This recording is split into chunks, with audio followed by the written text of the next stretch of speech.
Well, hey again, everyone. There's a lot of very exciting news that dropped with the world of Blu-ray, the 4K stuff, all that type of stuff, and maybe some stuff that's a little less than excellent to some degrees, but let's break down a couple of titles that have been announced recently that have some things to kind of talk about here and there, with Paramount starting out first, because they announced Scream 3 for 4K. It's going to have a standard slipcase version and a steelbook version that is coming out on September 5th. Now, this is going to round out the first 3 films of the trilogy, and so they're releasing a 4K trilogy pack. So if you haven't picked them up before, probably pick them up on this whole thing. Now, as they did with Scream 2, the original Scream, they did remaster the 1080p disc. Scream 2, they did not. And I don't think they're going to do anything with Scream 3, because it looks like they're not even including a pack in Blu-ray with the whole thing. So if they're going to just slap the other bonus features from the old Blu-ray onto the actual 4K, I have no idea. They have not stated that yet. So hopefully at least they'll get commentary tracks, and I know there's at least a couple of featurettes or something else like that on the old DVD and Blu-ray and stuff like that. So wait on just a few more details here sometime soon. Once we get like a image of the back of the entire slip or something else like that, we'll have a little bit more to go on, but a little over like a month or so, about 6 or 7 weeks from getting that out on shelves. They've also announced 4Ks for Rosemary's Baby, which is dated to hit sometime in October. It's undated right now, and there's no other details, just announced the title and some not great artwork for the whole thing. The thing has got such a iconic poster for it that all these studios just keep constantly brushing aside the iconic poster artwork and trying to come up with something new. And as I'm going to get to another title here shortly, some things are just really just not good whatsoever. But they've announced that, and also one they're coming up a little later on is Kiss the Girls, the Alex Cross, Morgan Freeman film that came out back in, I think it was 97 or so, with Ashley Judd. Interesting film. I don't think it's got great performances, interesting things. I don't think it's quite as smartly written as the character of Alex Cross really deserves for a theatrical film. I think we've been chasing that for quite a while, and I think they're trying another outing for the whole thing. I'm not entirely certain, but they've tried a couple times here and there. I don't think they ever truly succeeded, where the novels kind of did a lot better storylines to some degrees that I'm aware of. But anyway, they're dating that out for some time, probably, I'd imagine, maybe early next year or something else like that. We just got like a retailer link saying that they're putting it out from Paramount in 4K, and I think there was maybe like a commentary or something else like that on the old DVD or something like that, so might have a minimal amount of bonus features on that regard. But coming out from Kino Lorber, there's only Kino Lorber title I have to announce, since I did a fairly recent Blu-ray news update with some other stuff. But this week they actually announced the old John Candy classic, Uncle Buck, will be getting a 4K remaster from them with presumably a Dolby Vision Master or something else like that. One of those films that, like, it really made John Candy such an endearing personality on screen. It's like, if you put anyone else into that film, in that role, it doesn't work. It would not work as well, because Candy's charm, his sweetness, all that type of stuff, that carries that film so beautifully through the whole thing. So he's such an invaluable piece of that film, and it's great to see that Universal's giving Kino Lorber the rights to that thing to go off and do a remaster and give some care and tenderness to the whole thing, because so many people love the John Hughes films, and this is definitely one that really slots in very well, because Candy was such a fabulous Hughes collaborator, all that type of stuff, and he just really had a soft spot for Candy so much. So great stuff. That's a great thing. I don't know, obviously we don't know if there's going to be anything bonus features wise, because Hughes is gone, Candy's gone, so I don't know if they'll tap someone else, because famously everything's been bare bones before this. So I imagine Kino Lorber is going to try to do something, maybe film historian commentary like they do on a lot of different releases. Who knows? Maybe Culkin will do an interview. He's still around. He's still kicking around. He's in good spirits, stuff like that. He might throw in a few words here and there. But the one I'm really interested in, coming up from Warner Brothers. We've got a lot of Warner Brothers here stuff. That's great stuff, and some things are a bit more on the complicated side. But last week, finally, after they did a remaster of the series up on HBO Max, released roughly about 2.5 years ago, something else like that, and now it's on Tubi and stuff like that, series creator J. Michael Straczynski announced that Babylon 5, the complete series, the remastered version, is coming to Blu-ray on December 5th. This will include the original series pilot The Gathering, along with every single episode of the series, the 5-season-long arc, all included on this thing. Fabulous, because one, the DVDs suck, and we've known they've sucked for a long time. This is the mess the DVDs are. The series was shot on Super 35 to accommodate for later widescreen presentations of the series, but the fact of the matter is, the CGI, which was groundbreaking at the time that they did for the entire series, was not produced in widescreen. It was produced in 4:3 for the broadcast standards at the time, apparently, I believe, due to budgetary costs. Now, when they went off the DVDs, if you got the Laserdiscs or the VHS ones, you got the proper 4:3 broadcast version of the whole thing. But on the DVDs, apparently they created these widescreen versions where they had the actual proper, like, opened up frame of the live action footage, but all the CGI shots were either zoomed in or stretched out and distorted and stuff like that, and looked horrible. Furthermore, they were created for PAL stores, because I've heard recent things on his Twitter or whatnot. Apparently, the UK and Europe and whatnot, they were really kind of pushing for, like, broadcast stuff in widescreen. And so they created this entire weird master, which is PAL, the 25 frames per second stuff for out there. And then they took that, converted back to NTSC, and slapped it on the DVDs, and they look fucking shit. They're terrible. Thankfully, when I saw these remasters on HBO Max, and I've been watching a little bit on Tubi here and there, look really wonderful. They obviously had to upscale the actual CGI footage because they weren't going to go back in and redo everything. I know there's some files here and there that are still available here and there, but I don't think every single effect shot is available just at a click of a button to kind of just throw back in there in a high resolution format. So they did a really fantastic job. It looks great.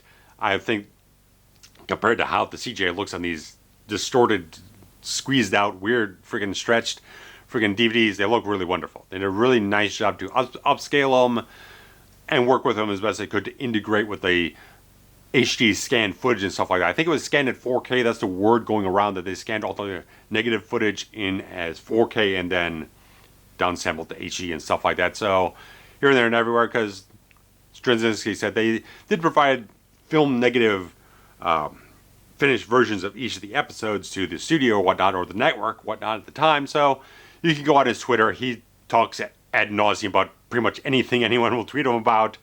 The guy's an endless source of information. I don't think he sleeps. So you can find his stuff regularly on that thing. Now, tying into that is the animated movie they're releasing next month, Babylon 5: The Road Home, which is coming out on Blu-ray and 4K and all the other stuff. And this is, like I said, an animated movie that's kind of tapping in the whole multiverse type of stuff. I don't know exactly how far back they were kind of playing this whole thing out, but it looked kind of fun. It looks kind of interesting and fun. It feels like Babylon 5 crossed with Sliders. That was the exact thing I was thinking when I was watching this. Like, that's interesting. And they did bring back almost every one of the surviving cast members from the original series, aside from Jason Carter, who portrayed Marcus Cole in the series, who met a certain fate throughout the course of the series, but everyone else, Bruce Boxleitner, Claudia Christian, Peter Jurasik, Bill Mumy, Tracy Scoggins, Patricia Tallman, they're all coming back. They've all come back and actually voiced their roles from the series into this animated movie, and through the approval of everyone who was involved with it, all the cast and Straczynski, they did go back and decide to recast the roles of all the cast members who have passed away in the years since. So Richard Biggs and Andreas Katsoulis and all these other guys and all these other people who passed away, Mira Furlan, they brought new actors in to pay homage to their legacies and still carry those characters on into the story. So I'm very much excited. This thing's coming out, I think, about August 15th, and I'm definitely going to grab it. And if I have enough of things to say about it, I'll probably make a video regarding the entire movie or whatnot. So it does come with an audio commentary from J. Michael Straczynski, Bruce Boxleitner, and managing producer whatnot, I think it was Rick Morales, and there's a Babylon 5 Forever featurette, so they put a little something on this whole thing.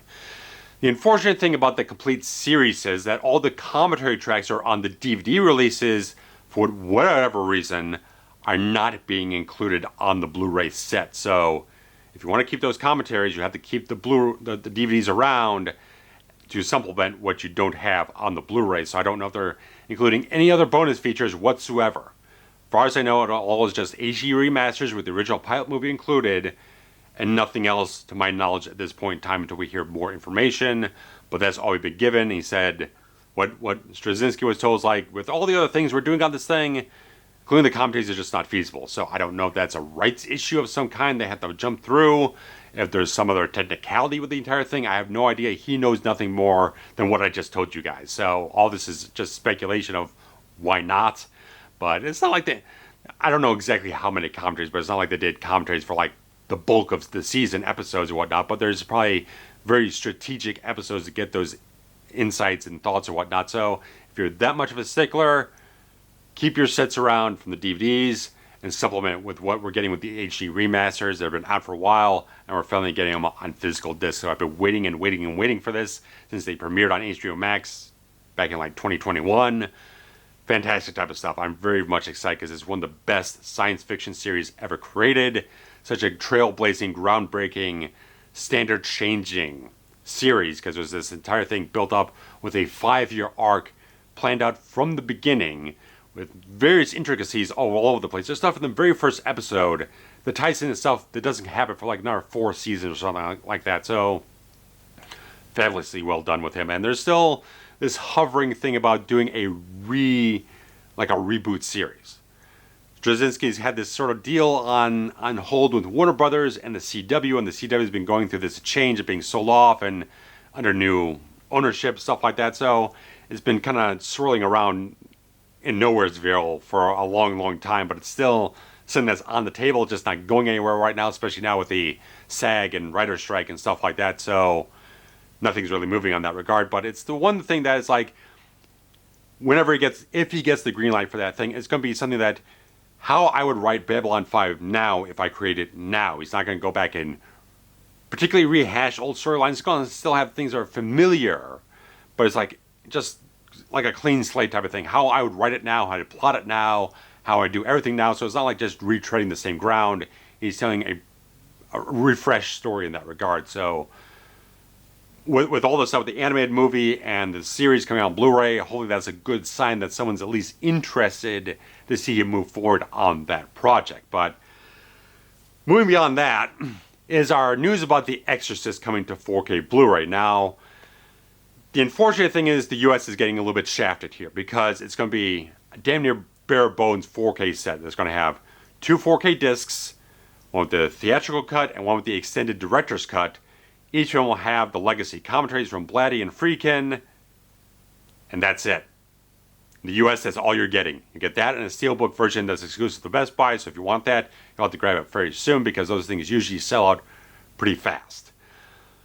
But the fact of the matter is, okay, they noted on the back of the box, like, okay, it's going to have Dolby Atmos for both versions, then there's going to be a mono track for the theatrical version. Now, hopefully, as you have problems with Warner Brothers and audio tracks and stuff like that this year with the Rocky set, with the Superman set, we don't know 100% if this is the original theatrical mono or some kind of downmix type of thing. We don't know nothing. We don't know nothing until we actually get the thing in our hands, or if there's a more substantive press release that comes out shortly after this video. We'll know more about that, but that's all we're getting on the United States side. But in the UK and in Europe, they're getting the whole boat, the whole goddamn thing. One, they're getting like multiple versions of this whole thing, which have art cards and double-sided reproduction posters and a mountain of freaking things here, including iconic scene art cards and behind-the-scenes art cards and 40-page booklet. They're going to have a BFI Film Classics book and all the bonus features from the 40th anniversary Blu-ray set, because I only have the one that was originally the old Digibook version. The 40th anniversary one included 2 additional featurettes that have not been included in any other releases. So UK and Europe, you're getting the whole goddamn thing. A proper, definitive 50th anniversary deluxe, ultimate collector's edition, whatever you want to call it. There's been a lot of names floated around because even this thing is going to have a steelbook version inside the hard slipcase thing with all the other pack-in stuff. They're going all the way out on that regard. US is getting fuck all with a bad piece of cover art for the slipcase version. You could just use the original artwork like I was saying earlier. Iconic. UK's getting that. Europe's getting that. We're not getting that here. We're getting some shit-ass slapped together fucking artwork on this whole thing, and Steelbook looks better. But the fact is, I don't feel like paying like $35.99.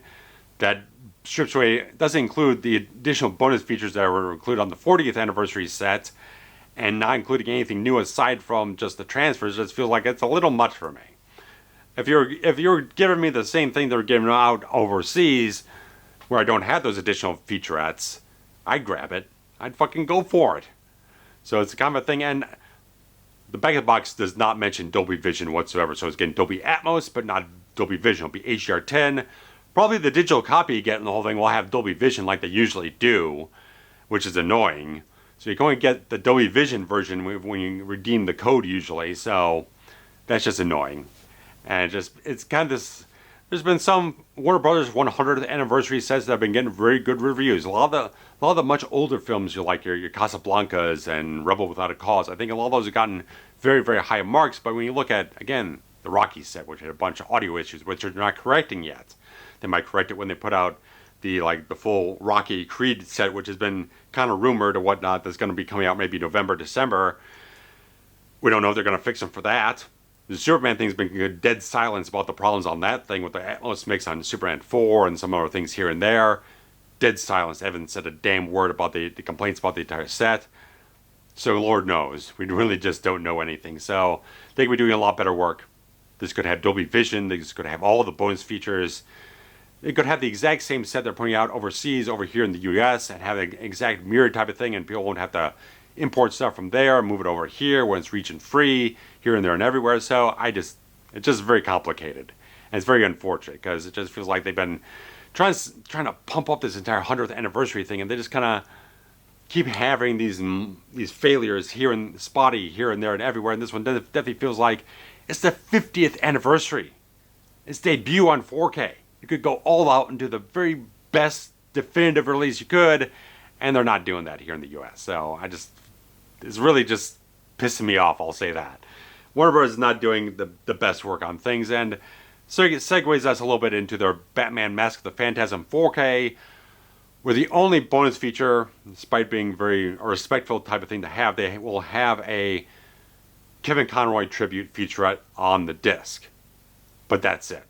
There's no commentary from Dini and Bruce Timm. There's none of that. There's no retrospective featurette. It just feels like, man, they keep missing the boat on just doing a really solid, well-rounded release for this very well-regarded, highly heralded Batman film that they kind of haphazardly fell apart or whatnot back in '94 or whatnot when they were trying to put things together. Whatever the case was, but it's been such a goddamn cherished film that, again, they put on Warner Archive, and they included in the Batman the Animated Series Blu-ray set and stuff like that. Now they're giving a 4K release with just a little bit of something on there, and just paid tribute to one of the best Batman voices there ever will be, Kevin Conroy. Absolutely, I definitely endorse that so much. This feels like it could easily gotten Bruce Timm and Paul Dini on this thing and just do an 80-90 minute comedy track. They would have been delighted to do the entire thing. So it just feels like they keep missing the mark to just do as much as they can for it. And it's like, well, is it going to be really worth me? I know a lot of people will definitely buy the whole thing, but in fact, I bought it on the Warner Archive thing, then I got it on the packet on the complete series set. Do I want to buy it a third time just for one featurette about the fabulous voice of Conroy or whatnot, his legacy? It'd be nice, but it's probably only like a couple minutes long, and unless there's something really, really stunning with the transfer, which again is just HDR10, there's no Dolby Vision on this thing whatsoever, and probably still the same audio track or whatnot. So I don't know if it's going to be something that's going to be worth paying full price for. I love the film. I love the film, absolutely. Just not entirely certain that there's enough value added onto the disc to buy it yet again. I bought it on DVD. I bought it on Blu-ray twice. You know, now you're asking me to upgrade to 4K, where there's probably not going to be a whole lot of added value to the entire thing. So let me know what you guys think about that regard. But I'm going to round out things with Criterion Collection, trying to run through this pretty quickly and whatnot. But Videodrome, which has gotten plenty of releases, they've had it before. I think Arrow got kicked over to them. They did a bunch of stuff with remasters and new featurettes, stuff like that. But Criterion's getting it out on October 10th with a transfer completely approved by David Cronenberg, and a uncompressed version of the Monorail soundtrack. And it'll have Dolby Vision as well, plus all the legacy archival bonus features. So they didn't note anything new, but I don't think they really need anything new because, like I said, there's been plenty of releases of this thing over the years. I think Criterion definitely had it on DVD. They might not have it on Laserdisc. Arrow's put a lot of work in the whole thing, so I think they have I think for the most part they probably have everything you've had on previous releases. So it's pretty much just a matter of, do you want to upgrade to 4K? It's a very interesting, bizarre, goddamn film. I've seen it before.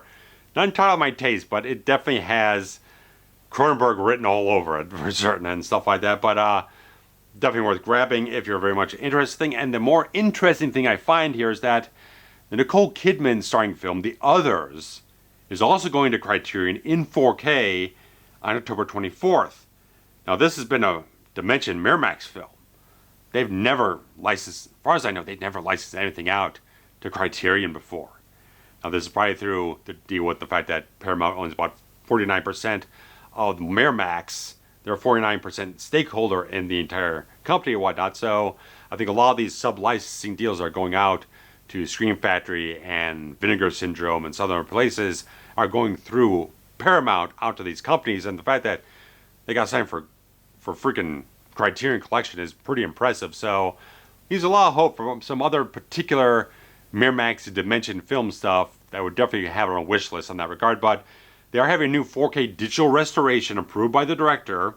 They've got a new conversation between the director and a film critic, Paul Gomez, and a new making of program featuring a bunch of people, including Nicole Kidman and Christopher Eccleston, and the producer Fernando Bovara.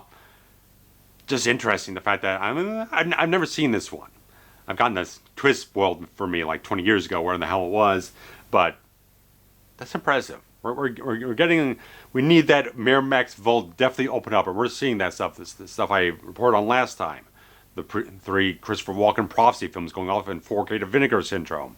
We're getting a lot of things over to Scream Factory, getting up on the release they had for Cursed, even though it wasn't as everything everyone would have wanted, but they put a new scan and some other programs here and there. So I like the fact we're opening that catalog, because I would definitely like to see a 4K version of The Crow. If we don't get any new retrospective stuff, because I know it's probably a bit of a hard thing for a lot of people to talk about, I would jump on a 4K version of that. And there's a whole bunch of stuff that's probably a little old and dated looking for transfers in that catalog. They could definitely do a refresh with whomever wants to grab up rights for them. So that makes me excited. It's just seeing a Miramax title or something else like that moving off to Criterion says the doors are open wide for anyone to grab whatever they want to under the right price, on the right licensing deal, and just get that catalog back in circulation, get updated for 4Ks and stuff like that. That makes me really excited and stuff like that. So I know a lot of people probably have a big fandom for that film. The Others is very much held it at the time, but just never really caught my interest or whatnot. But it's just the fact that that's moving over to a Criterion is a big goddamn deal in my eyes. So I just like to see that. Even Lionsgate. Lionsgate's been opening up their stuff to Kino Lorber. Not really doing new transfers, but at least they're opening up their vaults and licensing things out, which they never did up until like the last year or so. So like a lot of these companies are like, they're looking towards the boutique labels, seeing what they can do, take a lot of their titles, give them new leases on life, because they can always cycle those transfers back over into streaming services, stuff like that, and just make it look even better than they were before. So it's really a win-win type of thing. So they license it out to whomever, and they get new scans. They can put that out here and there and promote it and get all this revenue. So unfortunately, the more kind of downbeat type of thing right now, kind of talking slightly adjacent to that whole thing, is the fact that apparently Disney's stopping physical media over in Australia. The last thing they're releasing as a brand new title is Guardians of the Galaxy Volume 3. They're apparently just folding up shop in Australia because there's just not enough sales on physical media out there to demand that they continue doing it. So if you want to keep grabbing Disney titles out there that will come out in other regions, you'll have to pay apparently some hefty import fees on that regard, because I follow Garth Franklin on Dark Horizon, and he's located in Australia, so he had a very strong reaction to this whole thing. So I would definitely say go check out his article about the entire situation there. Definitely, I've been following Dark Horizon since like 1998. Fantastic site. I go to it every single day. my go-to film news site. So definitely check him out. Great work from him.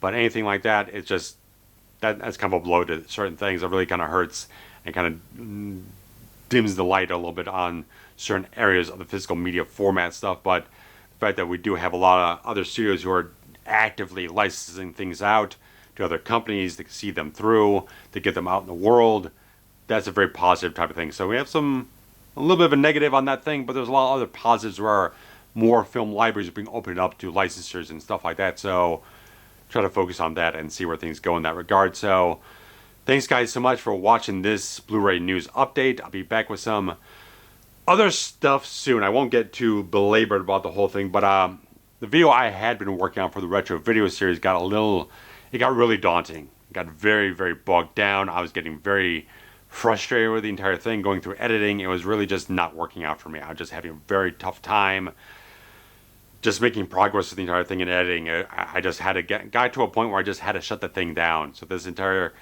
video I was talking about with the altering color grading of heat between different home video releases and all the transfers that Michael Mann keeps approving, it just got very, very tedious, very, very lethargic going the whole thing. So I've put it on the shelf indefinitely. That doesn't say anything about anything. It just says I can't work on it now because it's not working for me.